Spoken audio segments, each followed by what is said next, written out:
Nahaharap ngayon ang 4 na kabataan sa kasong attempted homicide matapos nilang pagtripan umano itong kanilang kapwa kabataan na kumakain lamang sa isang lugawan sa San Nicolas First sa Magalang, Pampanga. Ang 4 na biktima ay pawang mga residente ng Barangay La Paz, Turu dito ho sa Magalang, Pampanga na nagsampa na ng formal na reklamo. Paano nagsimula itong naging kaguluhan sa pagitan ng dalawang grupo ng mga kabataan? Noong pong July 5, alauna po ng madaling araw, habang kumakain po itong dalawang grupo sa isang lugawan dito sa may Cambals Eatery, located dito sa may barangay San Nicolas, Magalang, Pampanga. Opo. Nagkaroon na po ng konting verbal tussle sa kanilang partido.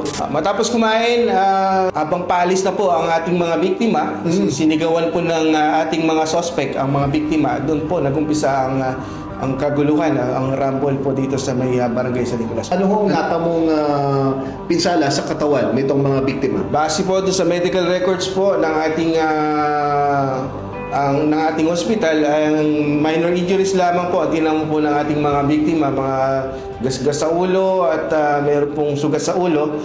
May gasgas din po sa katawan ng ating mga biktima po. Kasunod ho nito ay sumailalim na sa inquest proceedings itong 4 na suspect, kabilang isang minor. Ano ho? Tama po yun. Pati po ang ating minor de edad ay sinama po namin sa inquest proceeding, in which nilabas naman po doon sa inquest proceeding na mag-undergo po siya ng interventions.